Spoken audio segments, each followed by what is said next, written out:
కళ్యాణ్ ని చిరంజీవిని నరికవతలు పడేసి పవన్ కళ్యాణ్ గారి లింగం లాస్ట్ కోచ్ పండుకి నా కొడుకులు ముక్కలు నరికవతలు పడేసి నిన్ను దెంగి పుట్టించి నా కొడుకు వచ్చినా ఆపడం తరం కాదు. వైజాగ్ వస్తున్నావు కదా, రా నా కొడుక.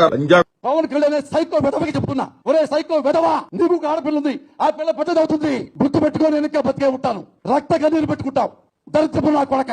ఆ డబ్సారికి శ్రీశ్రీ గారు ఎలా బాధపడుతూ రాశాడో, దొంగ లంచ కొడుకులు అసలే ఇలాంటి పవన్ కళ్యాణ్ లాంటి దొంగ లంచ కొడుకులు అసలే ఈ లోకంలో. పవన్ కళ్యాణ్ నువ్వు షూటింగ్కి వెళ్ళేటప్పుడు వెళ్ళంగానే నీ పెళ్ళాం నీ ఇంట్లో పని వాళ్ళతో అక్రమ సంబంధం పెట్టుకుంది అని ఎవరో చెప్పారు, నిజమా కాదా? ఆ బిడ్డలు నీకు పట్టలేదంట, పని వాళ్ళకే పుట్టారంట.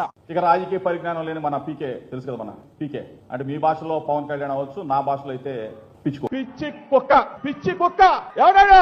పవన్ కళ్యాణ్ అనేవాడు పిచ్చి కుక్క.